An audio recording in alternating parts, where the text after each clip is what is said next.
जळगाव महापालिकेसाठी आज मतदानाची प्रक्रिया पार पडत आहे। मात्र सकाळी शुकशुकाट असलेल्या मतदान केंद्रांवर आता सायंकाळच्या सुमारास मोठी गर्दी होत असल्याचं चित्र पाहायला मिळतं आहे।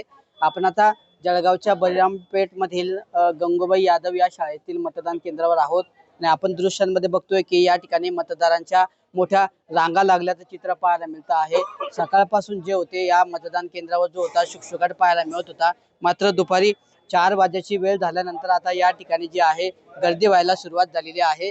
मतदान केंद्रापासून तर मतदान पूर्ण आवारापर्यंत या ठिकाणी मतदारांच्या जे आहेत मोठ्या रांगा लागलेल्या आहेत आणि गर्दीवर नियंत्रण मिळवण्यासाठी या ठिकाणी कुठेतरी पोलीस कर्मचारी जे आहेत आपला बंदोबस्त या ठिकाणी तैनात करण्यात आलेला आहे आणि पोलीस कर्मचारी जे आहे प्रत्येकाला या ठिकाणी मतदान करण्यासाठी सोडत असल्याचे चित्र पाहायला मिळतं आहे।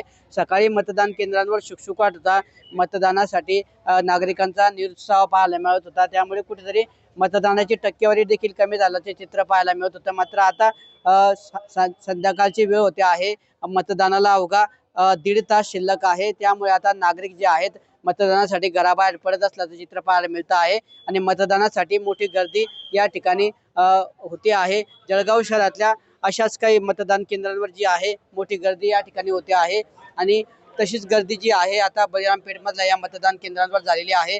मतदानासाठी अवघा 1.5 तास आता शिल्लक आहे आणि सायंकाळच्या सुमारास मतदारांची मतदान करण्यासाठी होणारी गर्दी पाहता मतदानाची टक्केवारी वाढण्याची शक्यता व्यक्त केली जाते आहे।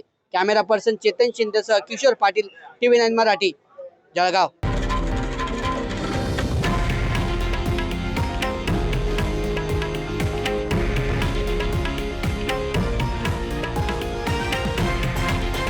हे आहे देशातील नंबर 1 न्यूज नेटवर्क आणि आपण पाहत आहात TV9 मराठी, एकमेव।